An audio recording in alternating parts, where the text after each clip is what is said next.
So this is it.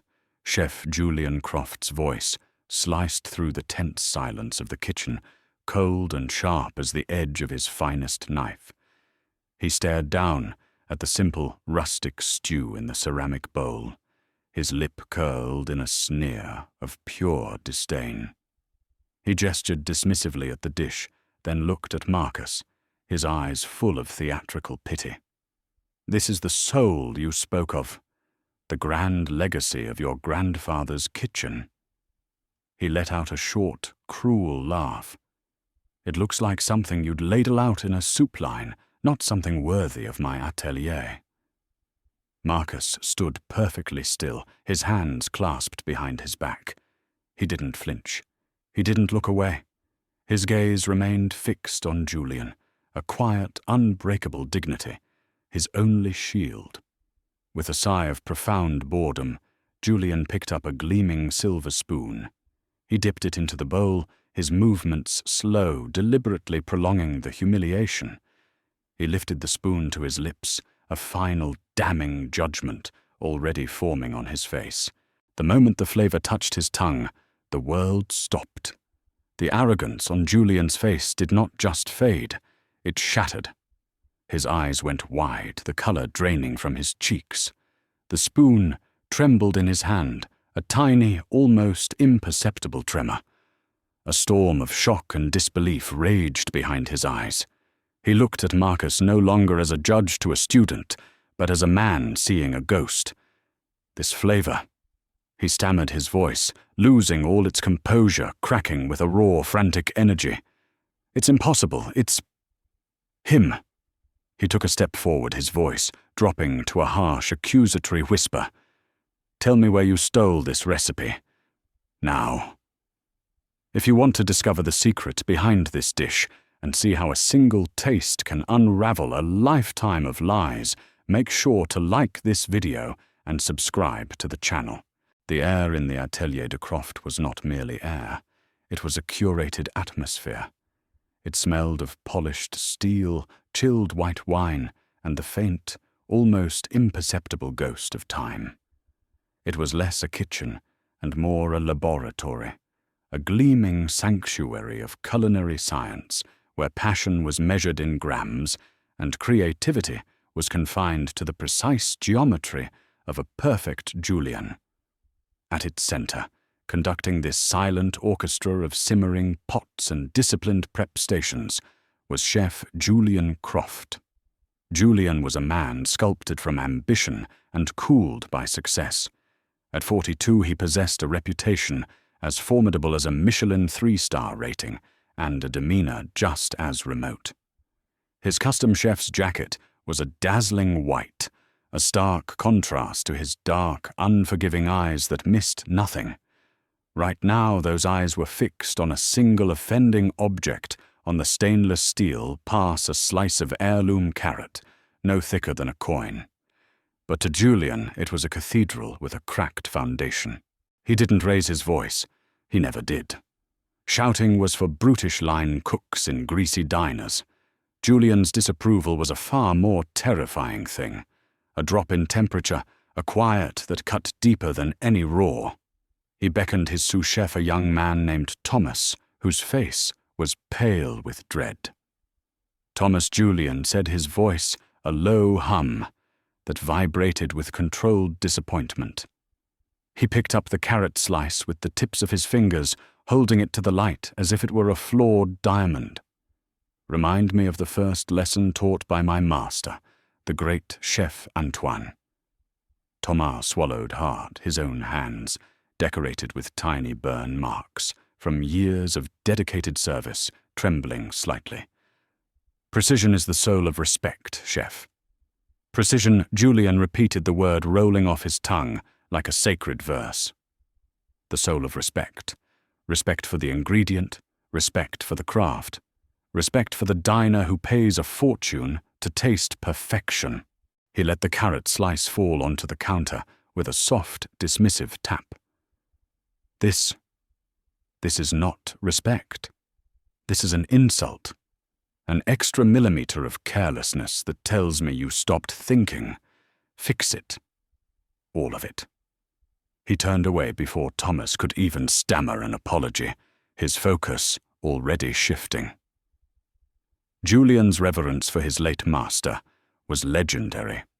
He spoke of Chef Antoine not as a mentor, but as a prophet whose gospel was written in sources and stocks.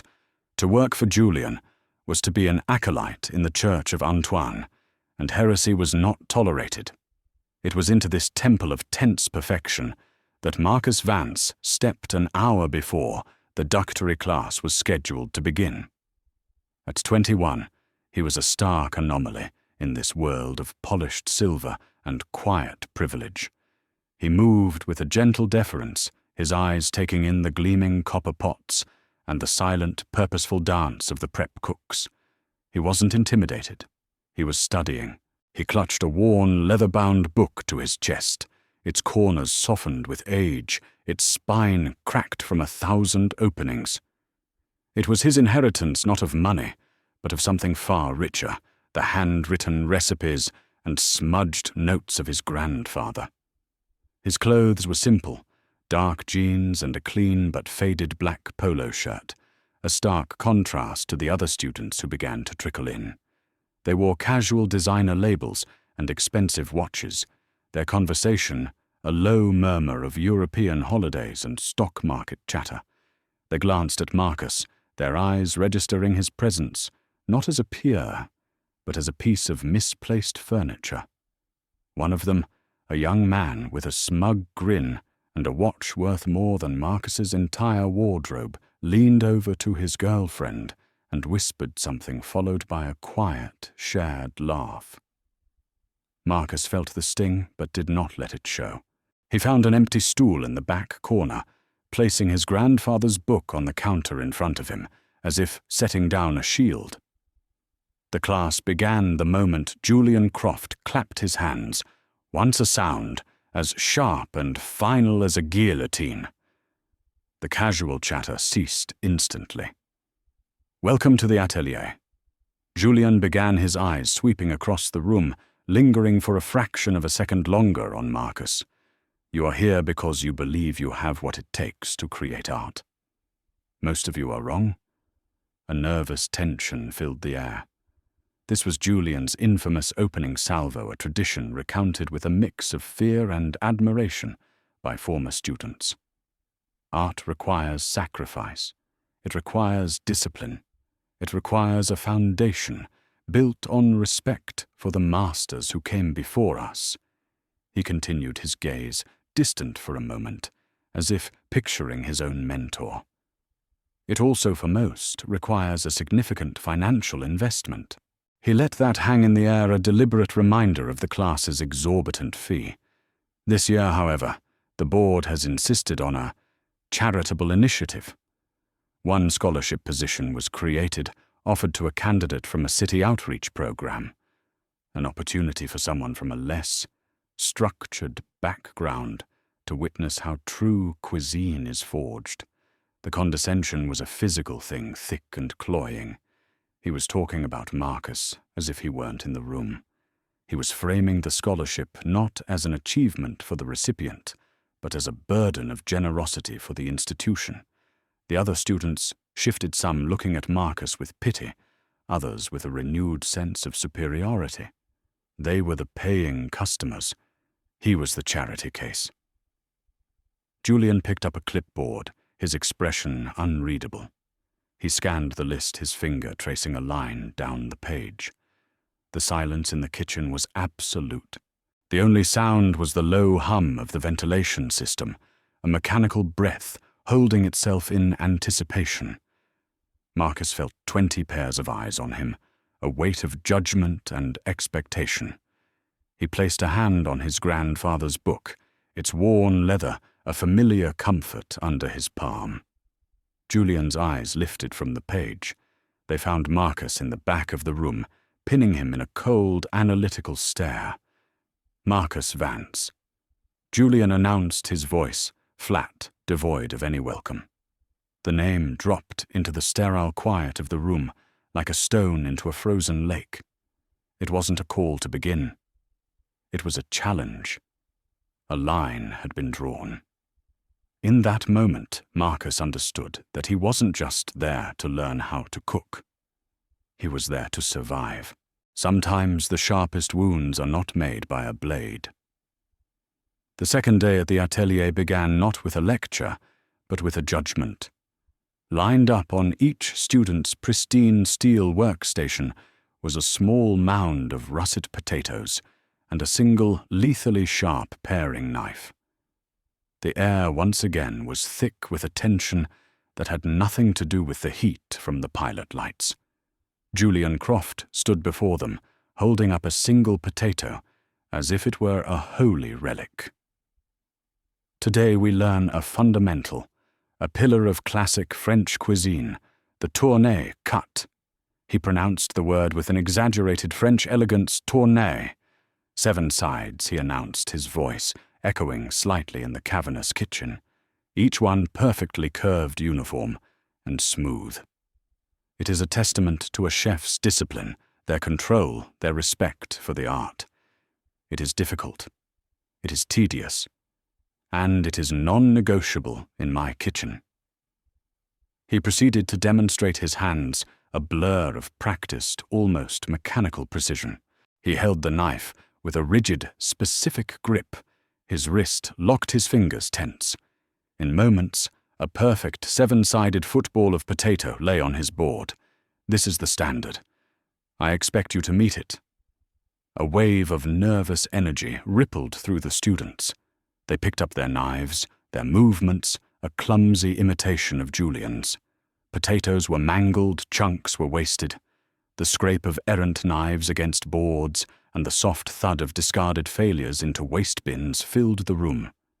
Chad, the smug young man from the day before, worked with intense concentration, his brow furrowed as he tried to replicate Julian's exact form, producing a small but technically correct pile. And then there was Marcus. He did not hold the knife as Julian had instructed. Instead of a tense, locked wrist, his grip was fluid, an extension of his hand. His movements were economical, a dance of peeling and carving that seemed to follow an internal rhythm rather than a textbook diagram. He wasn't hacking away at the potato. He was coaxing a shape from it. His pile of perfectly formed tournées grew steadily, each one a near-identical twin of the last, with a minimal pile of peelings beside it. He worked in a bubble of quiet focus, a stark contrast to the frustrated sighs around him. He was so engrossed he didn't notice Julian approaching until the chef's shadow fell over his workstation. The rhythmic tap of his knife stopped. Julian stared at Marcus's hands, his lip curling with a familiar intellectual disgust. "What is this?" he asked, his voice low and dangerous. Marcus looked up. "Chef, this?" "Technique." Julian sneered, gesturing at Marcus's hands. "This rustic butchery. I demonstrated the correct form. I explained its importance." "Is my instruction too complex for you to follow?" Mr. Vance Marcus placed his knife down carefully, parallel to the edge of his board. He looked directly at Julian, his gaze steady. "With respect, chef," he said, his voice even. "My grandfather taught me that the goal is the result. This grip is faster, and it wastes less of the ingredient." The air grew cold. It was a direct challenge, not of authority, but of philosophy. The other students froze, watching the confrontation unfold. Julian's eyes narrowed to slits. "Your grandfather," he said, the words dripping with ice. He picked up one of Marcus's perfectly cut potatoes. "Your grandfather was not Chef Antoine. The goal is not merely the result. It is the process, the discipline, the tradition that has been passed down for generations. You are here to learn the right way, the only way, not to celebrate the bad habits you picked up in some home kitchen." He tossed the potato back onto the board. The personal jab at his grandfather stung Marcus more than any critique of his technique. He clenched his jaw, a knot of anger tightening in his stomach, but his face remained a calm mask. Julian stared at him for another long moment, expecting an apology, an admission of fault. When none came, he turned on his heel with a quiet huff of disgust, and moved on. As he walked away, the woman at the station next to Marcus, an elegant older lady named Eleanor, leaned in. "Don't you mind him, honey?" she whispered, her eyes twinkling with mischief. "He's strict with his coffee machine, too. I heard him complain last week that its foam wasn't arrogant enough." A small, involuntary smile touched Marcus's lips. It was a tiny gesture of solidarity, a lifeline in a hostile sea. He felt a bit of the tension leave his shoulders and picked up his knife to resume his work. It was then that Chad walked past, heading to the waste bin. He moved with a feigned carelessness, his hip swinging just a little too wide. He bumped the edge of Marcus's workstation. It wasn't a hard bump, but it was perfectly placed. The metal tray holding Marcus's finished tournées tilted. It seemed to happen in slow motion. The cascade of dozens of perfectly sculpted potatoes, the product of an hour of intense focus, slid off the tray and clattered across the tiled floor. A collective gasp went through the nearby students. Chad turned a look of faux shock on his face. "Oh man. So sorry. Clumsy me." Marcus stared at the scattered potatoes on the floor, his hard work, now unusable, contaminated. For a single hot second, pure rage flashed in his eyes. He saw the subtle smirk on Chad's face before it vanished. He saw the injustice. His hands tightened into fists at his sides. Then he took a deep, steadying breath. He looked at the clock. There were 20 minutes left. Without a word, he knelt methodically, picking up the ruined potatoes and placing them in the waste bin. He grabbed his remaining handful of potatoes and began again, his hands moving with a new urgent precision. When the final timer buzzed, every student stopped. Julian began his inspection, walking down the line like a general reviewing his troops. He gave nods of approval, offered curt criticisms. He stopped at Chad's station and examined his small but technically perfect pile. "Acceptable, Mr. Henderson. The form is correct." Then he arrived at Marcus's station. He looked down at the pile in front of Marcus, which was only half the size of what it had been before the accident. He didn't ask what had happened. He didn't care. He saw only the evidence that confirmed his bias. As I expected, Julian said his voice loud enough for everyone nearby to hear. His eyes met Marcus's, cold and triumphant. Incomplete. A lack of discipline always leads to a lack of results. He moved on, leaving Marcus, standing in a pool of silence, the weight of the unfair judgment far heavier than any insult he had yet endured. The tongue remembers what the mind has tried to forget. The third week at the atelier was dedicated to the alchemy of sauces, specifically the foundational mother sauces of French cuisine. But today, Julian began with something deceptively simple, a classic vinaigrette. He stood before the class like a high priest of flavor, delivering a sermon on the sacred trinity of oil, vinegar, and mustard. An emulsion is a suspension of two liquids that do not wish to mix. He lectured, his voice crisp and academic. It is a battle of molecules, a war of lipids and acids. The chef is the general, and your whisk is your weapon. The ratio is law, 3 parts oil to 1 part vinegar. Your emulsifier, a high-quality Dijon, is the diplomat that brokers the peace. Deviate from this, and you create not a sauce, but a broken, oily mess. You create failure. He made it sound less like a salad dressing and more like a fragile peace treaty. All around the room, students began to work with the nervous precision of bomb disposal experts.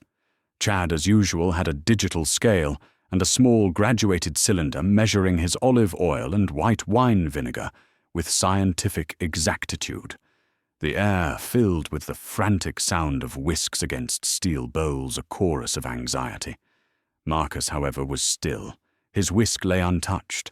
On his station, He had his oil and vinegar, but also a clutch of fresh herbs, a head of garlic, and a small jar of wildflower honey. He wasn't looking at a textbook. He had his grandfather's leather-bound book open on the counter, but he wasn't reading the recipe. He was looking at a faded, ink-stained annotation in the margin, a note his grandfather had written decades ago. It read, "A recipe is a map, not the destination. Trust your own compass." He closed his eyes for a moment, inhaling the sharp scent of the tarragon. Then he began to move. He didn't measure. He poured. He crushed a single garlic clove with the flat of his knife, releasing its pungent oil. He added a whisper of honey, a pinch of salt, a grind of pepper, and a combination of herbs that seemed to defy the rigid classicism Julian had just preached. He picked up his whisk and began to move it, not with frantic energy, but with a slow, steady rhythm, his eyes on the liquid, watching as it transformed from two separate entities into a single, creamy, pale green river. Julian began his rounds, his presence trailing a wake of fear. He moved down the line, dipping a tasting spoon into each bowl. Separated. Failure. Too acidic. You used the wrong vinegar for this oil. Inexcusable. Is there even mustard in this? It tastes of nothing. He arrived at Chad's station. He tasted the perfectly emulsified, scientifically correct vinaigrette. "Technically correct, Mr. Henderson," he said with a curt nod. It was the highest praise he had offered. Then he turned to Marcus, his expression already braced for disappointment. He looked at the pale green dressing, noting its slightly thicker consistency, the tiny flecks of fresh herb. He dipped his spoon in with an air of profound boredom. The metal touched his tongue, and the world stopped. For Julian Croft flavor was data. It was balance, acidity, mouthfeel, a set of variables to be controlled. But this was different. This wasn't data, it was a ghost. It was the sharp, herbaceous bite of tarragon, rounded by a floral sweetness he hadn't tasted in 20 years, grounded by a deep, mellow garlic that bloomed at the back of his palate. It was the precise, unforgettable flavor of his own past. He was suddenly 22 again, standing in the cramped, sweltering kitchen of the French countryside, watching his master, the great Antoine, whisking this exact dressing in a large ceramic bowl for the staff meal. It was Antoine's private recipe, the one he called his taste of home. He never wrote it down. He never put it on a menu. He never taught it to anyone. Julian's hand holding the spoon trembled almost imperceptibly. He looked at Marcus, and for the first time, his polished armor of arrogance cracked. The disdain was gone, replaced by a raw, naked confusion, where he began his voice, tight, losing its carefully modulated calm. "Where did you get this recipe?" Marcus met his gaze, unintimidated by the sudden shift in energy. "I didn't use a recipe, chef." "Don't lie to me." Julian snapped his voice, a sharp crack that made nearby students flinch. "This flavor, it is not something you invent by accident. This is a classic, perfected profile. It is not in any book. I demand to know where you learned it." The accusation hung in the air. The other students stared, sensing this was more than a simple critique. Marcus remained poised, his expression open and honest. "From my grandfather's kitchen," he said, his voice calm and clear. "It didn't have any Michelin stars, but the food was always 5-star to me." The answer, so simple and sincere, short-circuited Julian's anger, leaving only a profound, unsettling bewilderment. It made no sense. It was impossible. He was a world-renowned chef, the sole heir to Antoine's culinary legacy.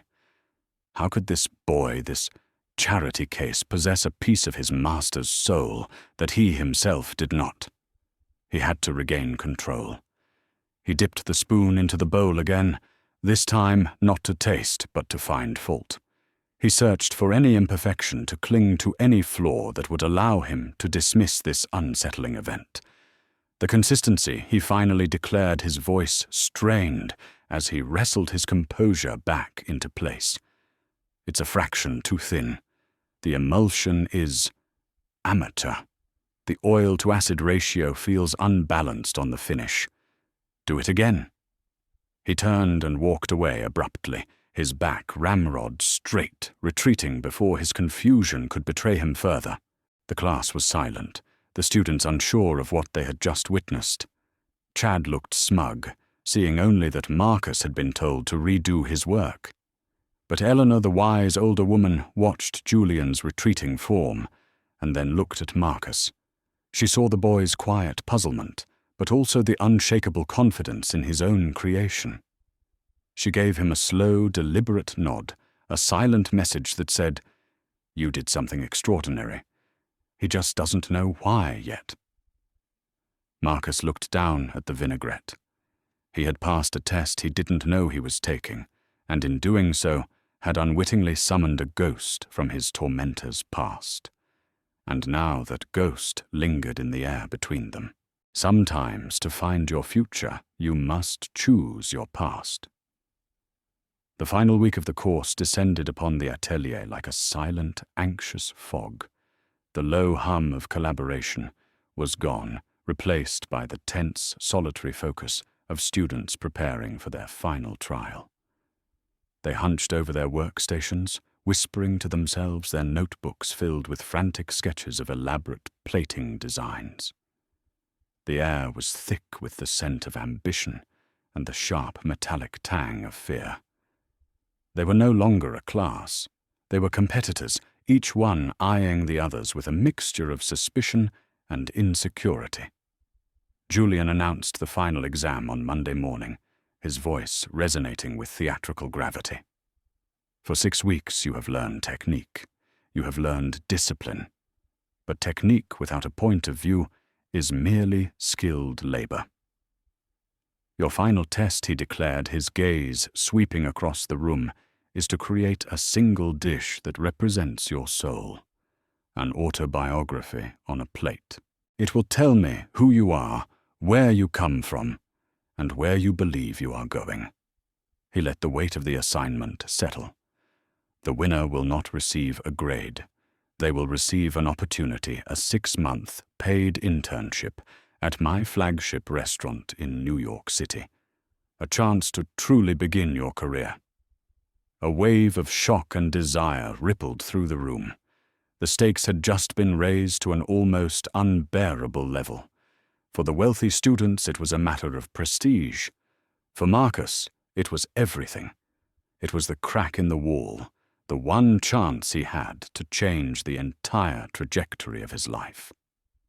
For the next few days, the kitchen became a whirlwind of expensive exotic ingredients.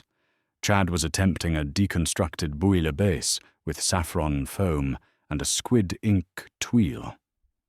Another student was working with dry ice to create a dramatic smoking dessert. They were creating spectacles dishes designed to impress, to shock, to win. Marcus, meanwhile, was quiet and withdrawn. He spent his time practicing his fundamentals, his movements thoughtful and deliberate. Julian watched him from his glass-walled office, a deep, unsettling conflict churning within him. The ghost of that vinaigrette had not left him. It lingered, a question he could not answer, and the sight of Marcus's quiet confidence only agitated him more. On the last day before the exam, as Marcus was meticulously cleaning his station, long after the others had left, Julian emerged from his office. The kitchen was empty, their footsteps echoing in the cavernous space. "Mr. Vance." Julian said, his voice stopping Marcus in his tracks. A word. Marcus turned, his expression neutral. Julian walked closer. His arms crossed his face, a mask of cold authority. "I have observed your work this week. You seem unfocused. While your classmates are pushing the boundaries of the art form, you are practicing peasant knife cuts." "I'm just preparing," Chef Marcus replied evenly. Julian let out a short, humorless laugh. Preparing for what failure, let me offer you a piece of advice as a benefactor of your scholarship. The word benefactor was laced with condescension. Do not mistake the story of your humble origins for a culinary point of view. A simple dish born of necessity might be charming in a home kitchen, but here it is merely a declaration of your limitations. Soul is not a substitute for technique. Do you understand? Your soul will not win you an internship. It will only confirm to everyone in this room that you do not belong. It was a final, calculated blow designed to dismantle any remaining shred of Marcus's self-belief. Julian's own unease had curdled into a kind of preemptive cruelty. He needed Marcus to fail to prove that the ghost on his tongue had been a fluke, an anomaly that could be dismissed and forgotten. He left Marcus standing alone in the center of the vast, silent kitchen. The weight of his words was immense. For the first time, Marcus felt a cold, creeping doubt. Was Julian right? Was his grandfather's food, the food of his heart, nothing more than a quaint relic, unfit for this world of foams and gels? That night in his small, sparse apartment, the two worlds collided. On his small kitchen table, he laid out the pristine, heavy textbook from the atelier, its pages filled with glossy photographs of impossibly complex dishes and scientific diagrams of molecular gastronomy. Beside it, he placed his grandfather's book. He opened the textbook.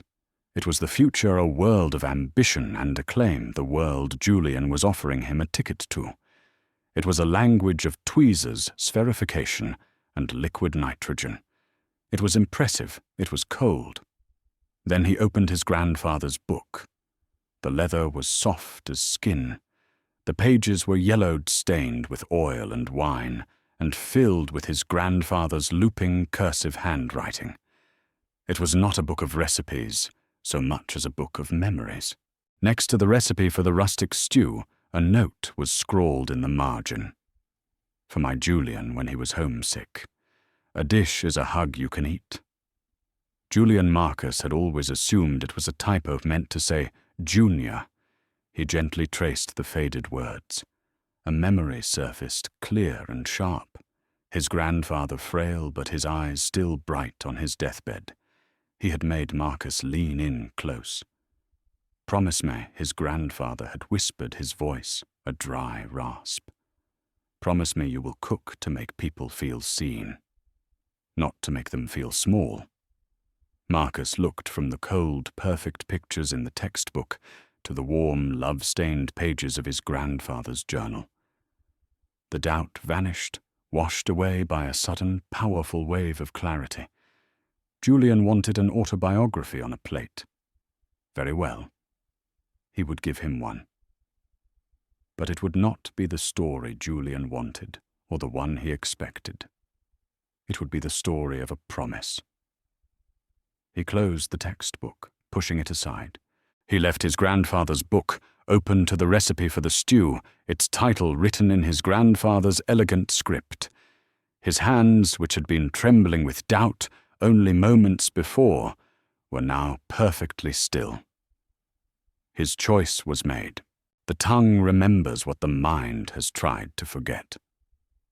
The third week at the atelier was dedicated to the alchemy of sauces, specifically the foundational mother sauces of French cuisine.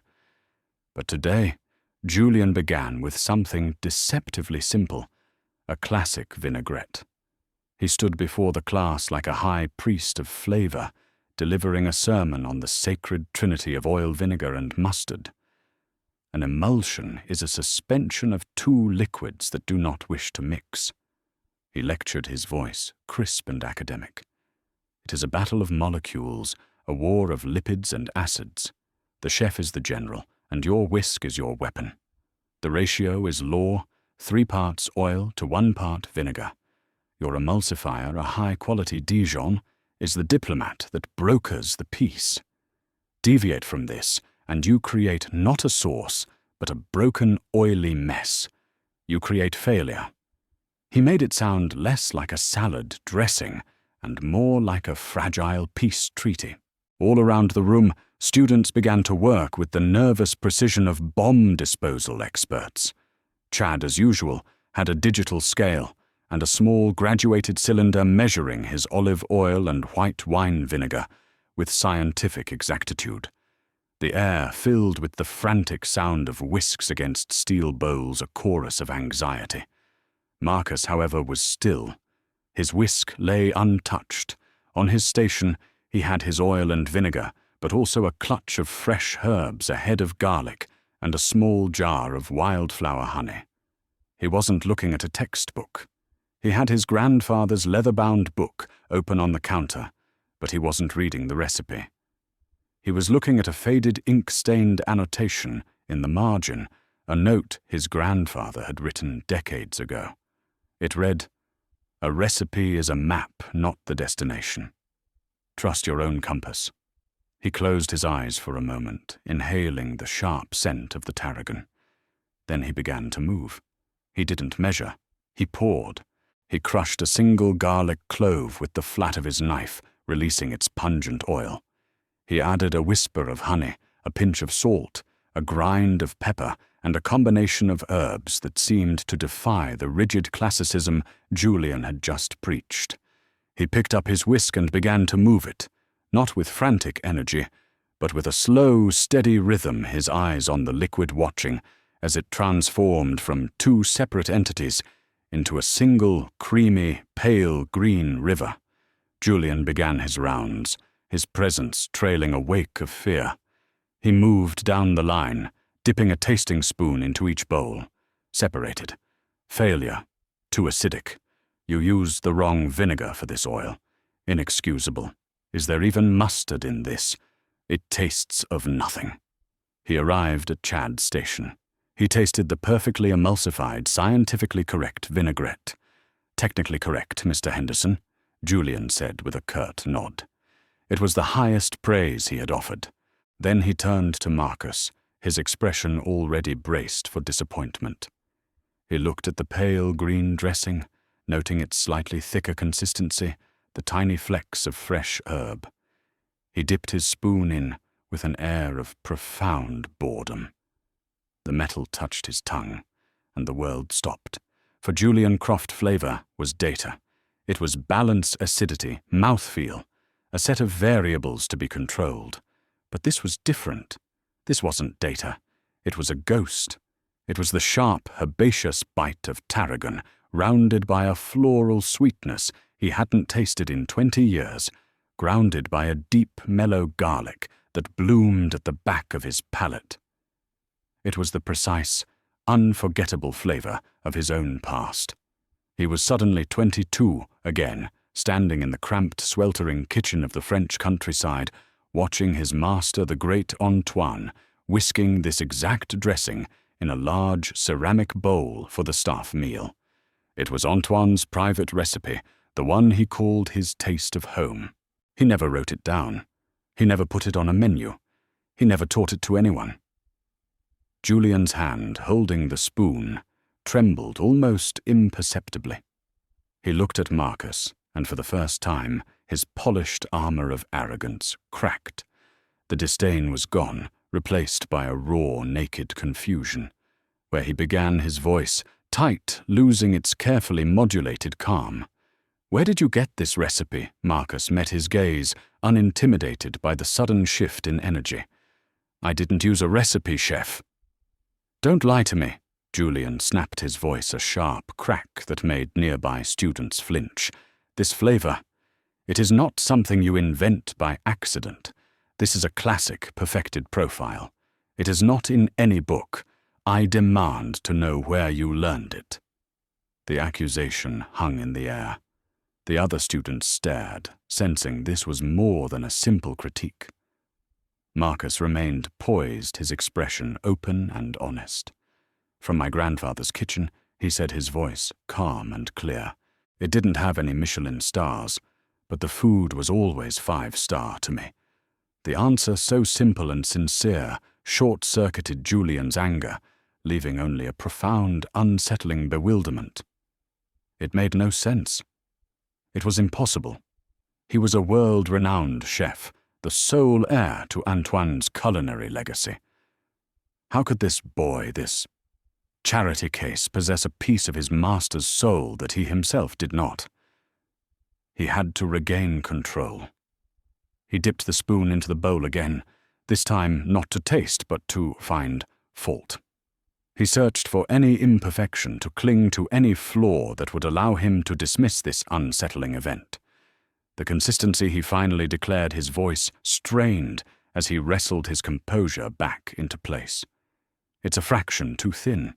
The emulsion is amateur. The oil-to-acid ratio feels unbalanced on the finish. Do it again. He turned and walked away abruptly, his back ramrod straight, retreating before his confusion could betray him further. The class was silent, the students unsure of what they had just witnessed. Chad looked smug, seeing only that Marcus had been told to redo his work. But Eleanor, the wise older woman, watched Julian's retreating form, and then looked at Marcus. She saw the boy's quiet puzzlement, but also the unshakable confidence in his own creation. She gave him a slow, deliberate nod, a silent message that said, "You did something extraordinary. He just doesn't know why yet." Marcus looked down at the vinaigrette. He had passed a test he didn't know he was taking, and in doing so, had unwittingly summoned a ghost from his tormentor's past. And now that ghost lingered in the air between them. The loudest accusations often come from the silence within. The Atelier de Croft was a ghost of itself at midnight. The relentless, disciplined energy of the day had bled out, leaving behind the cold, metallic scent of a room at rest. A single bank of lights above the main pass cast long, distorted shadows that made the gleaming workstations look like tombs. The silence was absolute, a heavy blanket that smothered the memory of clattering pans and shouted orders. It was in this profound quiet that Julian Croft stood a solitary figure in the heart of his empty empire. He hadn't gone home. He couldn't. The triumphant congratulations from the paying students and the empty praise from the event's sponsors felt like ash in his mouth.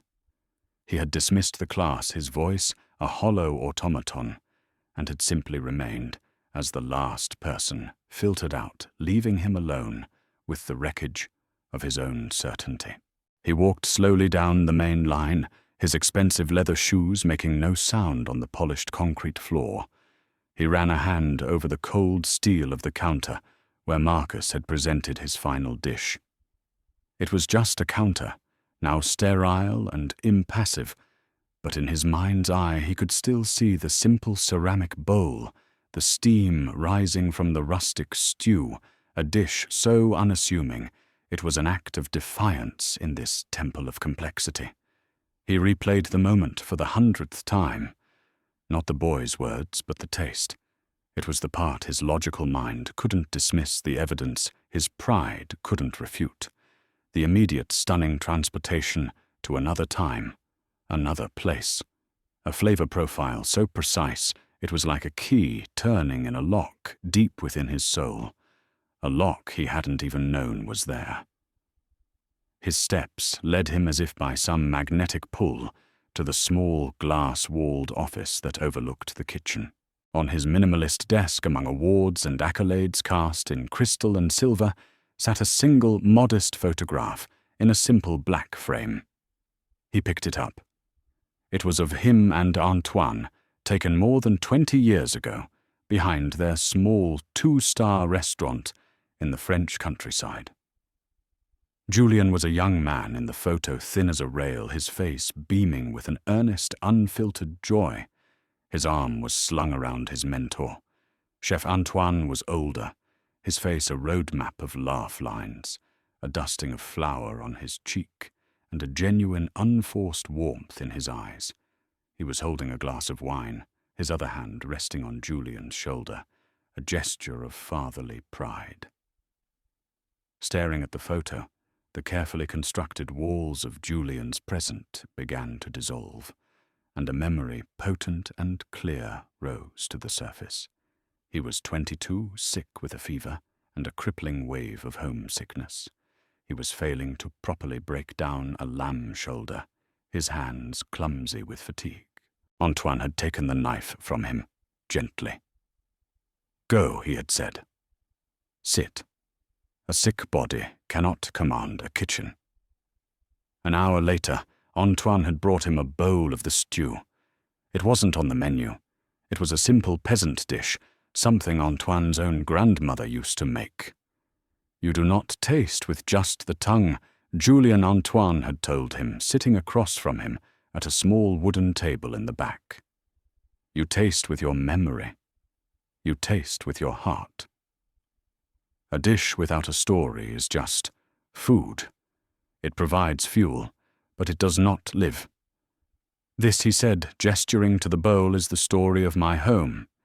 It is for you, so you do not feel so far from yours." Julien had eaten every last drop and, for the first time in months, had felt a profound sense of peace. That flavor, the deep savory notes, the unexpected brightness of a specific herb, the way the meat melted, became synonymous with comfort, with mentorship, with love. A bitter, acidic shame rose in Julien's throat. He had built a global brand on Antoine's name. He spoke of his master's philosophies in interviews and TED Talks. He sold a version of Antoine's legacy that was polished, perfect, and astronomically expensive. But he had forgotten the core of the man himself. He had forgotten the story. And today the ghost of Antoine had walked into his kitchen, not as a memory, but in the form of a quiet boy with his grandfather's eyes. He had offered Julien that same story, that same taste of home. And what had Julien done? He had mocked it. He had tried to crush it. He had called the living, breathing soul of his master's cooking amateur. He had committed the ultimate culinary sin. He had tasted a masterpiece, and blinded by his own arrogance, had been unable to recognize it. His pride, a cornered, snarling animal, tried to fight back. It was a coincidence. The boy is clever. He found a lost recipe somewhere. He tricked you. But it was a weak, dying voice. He knew. He knew in the same way. He knew the precise temperature to poach a fish, or the moment a sauce was perfectly reduced. He knew it in his bones. The boy hadn't lied, and the final devastating truth settled upon him. He, Julien Croft, the self-proclaimed sole heir to Antoine's genius, had not only humiliated his master's own grandson, but he had proven himself unworthy of the legacy he claimed to protect. He was the fraud. The boy with his simple, honest cooking was the true keeper of the flame. He looked at the photo again, at the kind, knowing eyes of his mentor. The pride in Antoine's expression now seemed like a look of profound disappointment aimed directly at him. The weight of it was crushing. For the first time in decades, Julien Croft felt utterly, completely lost. His carefully curated world, his gilded cage of perfection, had become a prison. He set the photograph down on the desk with a hand that was finally steady. The turmoil in his eyes had subsided, replaced by a look of heavy, weary clarity. The fight was over. He knew what he had to do. It was not a choice anymore, but a necessity, a debt that had to be paid. He turned, walked out of his silent office, and strode through the dark, empty kitchen without looking back. He pushed open the heavy steel door and stepped out into the cool, unforgiving night, leaving the ghosts and the accolades behind him. To rebuild a legacy, you must first lay down your pride. Julien drove for nearly an hour, leaving the manicured geometric perfection of his world behind.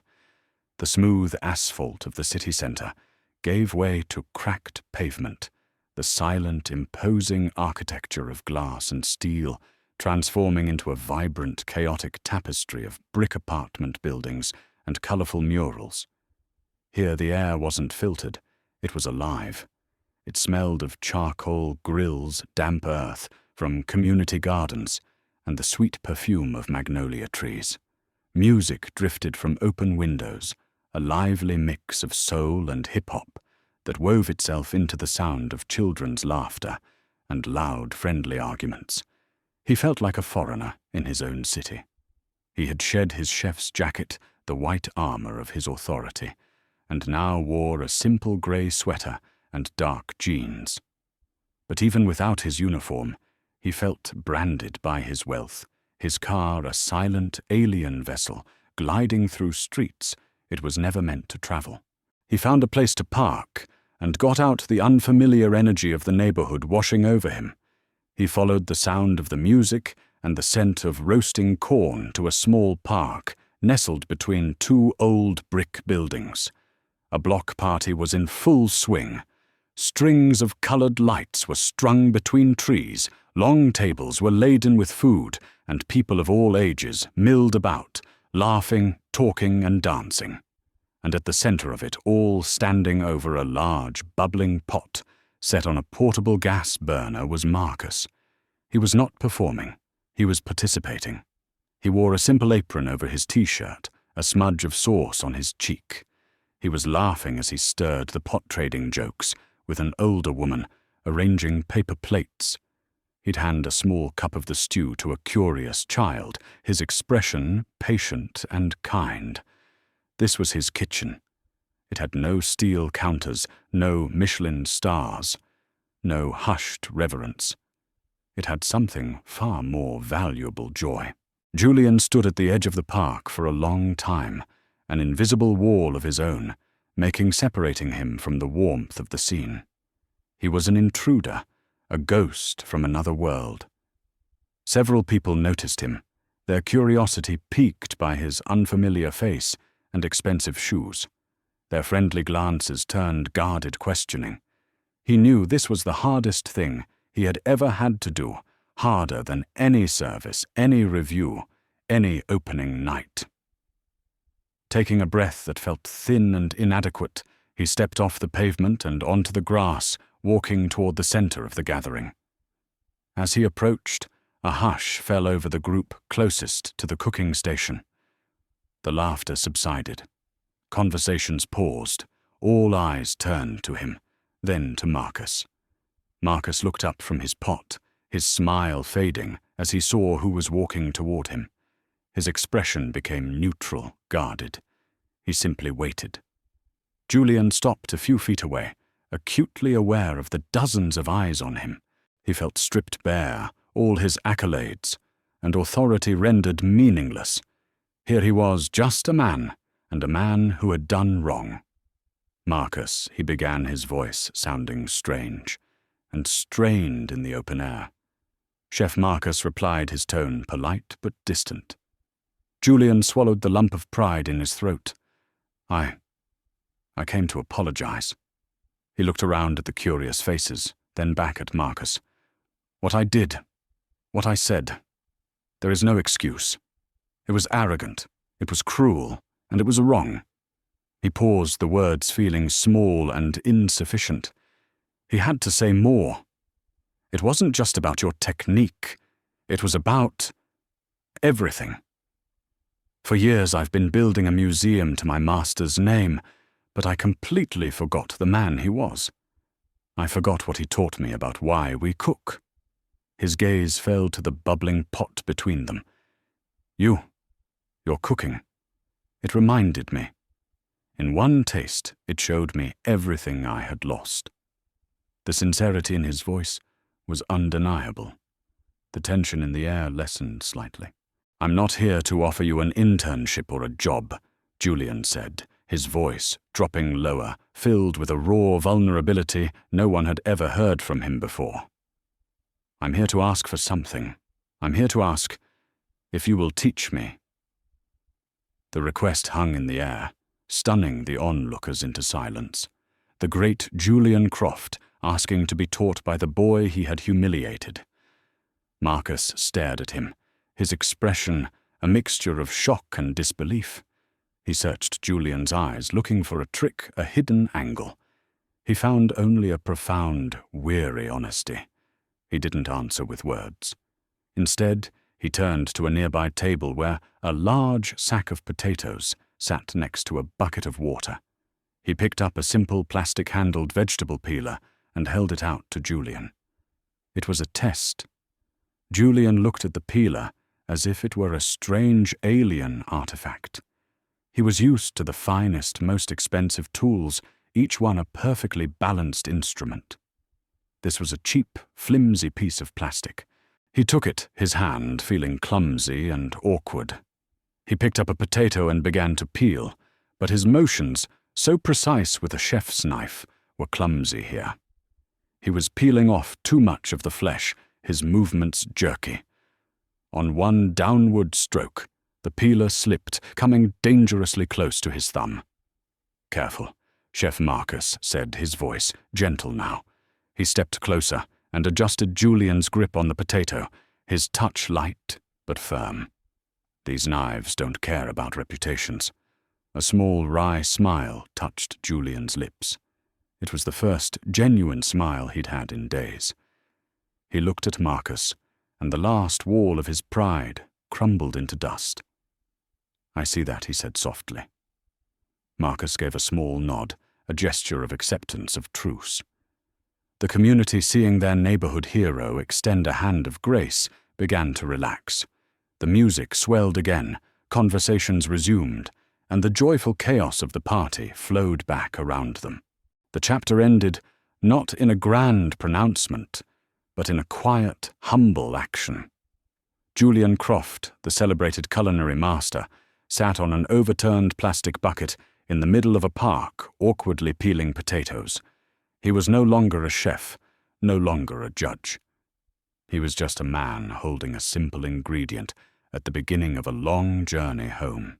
A recipe has no soul until someone is willing to share it. 6 months later, the Atelier de Croft was transformed. The sound was the first clue. The oppressive surgical silence had been replaced by a low, rhythmic hum of activity that was both focused and alive. Quiet jazz music, something with a soulful saxophone, now drifted from hidden speakers, weaving through the sounds of sizzling pans and the gentle clatter of plates. The fear was gone.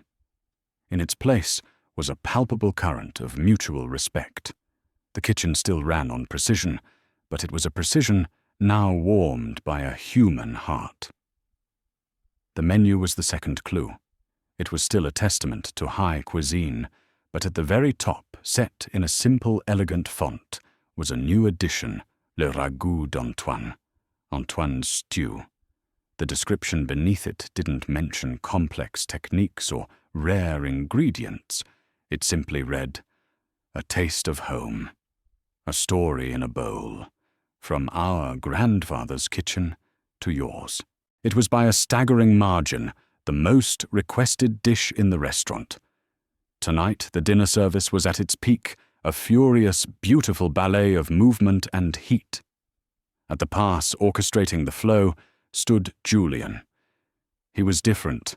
The sharp, brittle arrogance in his posture had softened, replaced by an intense, grounded focus. His corrections to the other chefs were still direct, but they were instructive, not demeaning. He was teaching, not commanding. And beside him, moving with an easy, fluid grace, was Marcus. He was no longer a student. He was the Atelier's new sous-chef, a position he had earned not through a competition, but through a quiet, shared understanding that had grown over the past several months. He had absorbed all of Julian's legendary technique, his knife skills, now a dazzling blend of classical form, and his own intuitive efficiency. But he had not lost his soul. He was the keeper of the kitchen's new warmth. "Marcus, taste the stew," Julian commanded, his voice sharp, but without its old sting. Marcus dipped a clean spoon into the simmering pot, his expression thoughtful as he tasted. He nodded. "It's good, chef. The flavors are deep. It needs something." Julian counted his own spoon already in the pot. a bit more brightness, perhaps a touch more vinegar. Marcus tasted it again, considering. "I don't think it's acid," he said. "I was thinking a little more fresh tarragon at the end, just to lift the aroma." Julian raised an eyebrow. Master Antoine never used tarragon in the final plating. He always said it interfered with the slow-cooked herbs. Marcus allowed himself a small smile, a sign of their now familiar rapport. "And my grandpa," he said, his voice warm with affection, always said that a little rule-breaking is what makes a tradition worth keeping. For a moment, the two men just looked at each other, a silent, good-natured challenge passing between them. The other chefs watched, smiling. This debate in various forms had become a beloved part of their daily ritual. It was the sound of the new atelier. Julian finally broke into a rare, genuine laugh. "All right, Vance, we'll try it your way. But if the ghost of my master appears to complain, I'm telling him it was your idea." They saw Eleanor seated at her regular corner table, raising a glass in their direction. She had become a fixture, a sort of godmother to the restaurant's new era. Chad was long gone, having quit in a huff a month into the new regime, unable to function in an environment that valued collaboration over cutthroat competition. Later, as the last dessert was plated and the rush subsided, Julian and Marcus stood together, cleaning down their station. The rhythm of their movements was synchronous, a comfortable partnership built from shared work and a mended past. Through the pass, they could see the dining room filled with the warm glow of candlelight and the murmur of happy, satisfied diners. "He would have been proud of you, you know," Julian said quietly, his voice full of an emotion he no longer tried to hide. "Antoine, he would have seen what you have, that connection to the food, to its story. It's what he always tried to teach me." Marcus stopped wiping the counter and looked at the dining room, at the people sharing a meal, sharing a moment. He thought of his grandfather, of the promise he had made, and a sense of profound peace settled over him. "I think," he said softly, turning to Julian with a knowing look in his eyes, "he was proud of both of us." Julian held his gaze, and in that shared look, the final wall between them dissolved. There was no longer a master and an apprentice, a rich man and a poor boy, a tormentor and a victim. There were only two chefs standing side by side, keepers of a legacy that was not carved in stone or printed on a menu, but was alive and breathing in the heart of their kitchen. They had together created a new menu, and its final, most satisfying course was hope. What a powerful reminder that a true legacy isn't about what we build in our name, but what we have the courage to rebuild within ourselves. Julian learned the art of perfection from his master, but he learned the art of humanity from his master's grandson. It leaves us with a profound question, a choice that sits at the heart of our own character. If you were in Marcus's shoes after being so publicly humiliated, could you have found it in your heart to forgive? Would you have offered a hand to the very man who tried to break your spirit? Let me know your honest thoughts in the comments below. And if you love stories that explore the complicated nature of pride and the difficult path to redemption, make sure to subscribe and join our community for the next journey.